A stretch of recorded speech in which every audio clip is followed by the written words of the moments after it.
where there's nobody working at all. So that's one group that simply cannot pay. Another group would be people who would be dependent solely on the state pension or maybe a modest occupational pension on top of it. They cannot pay.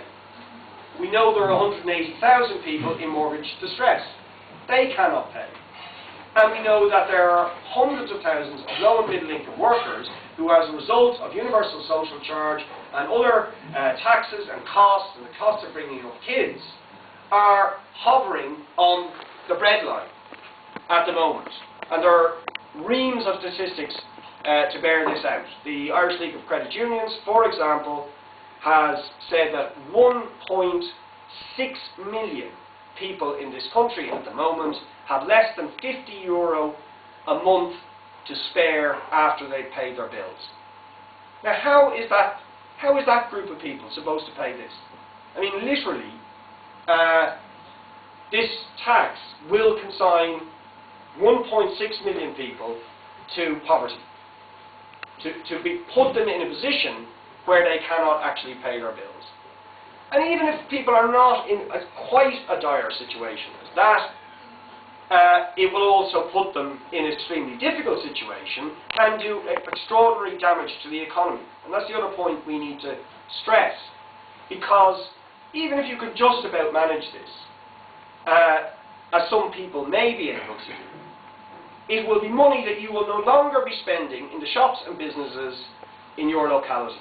And we all know that those shops and businesses have been decimated already over the last 5 years as a result of the cuts in people's income.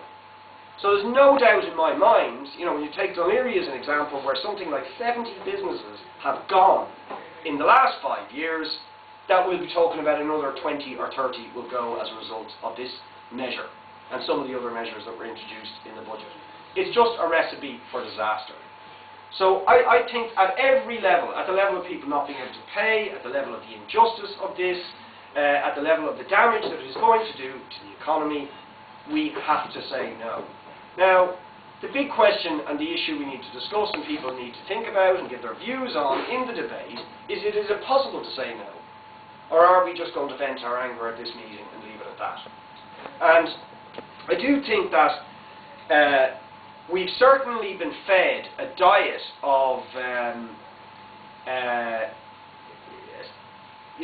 demoralisation from the media, which is to say, and from the government, there's nothing you can do about this.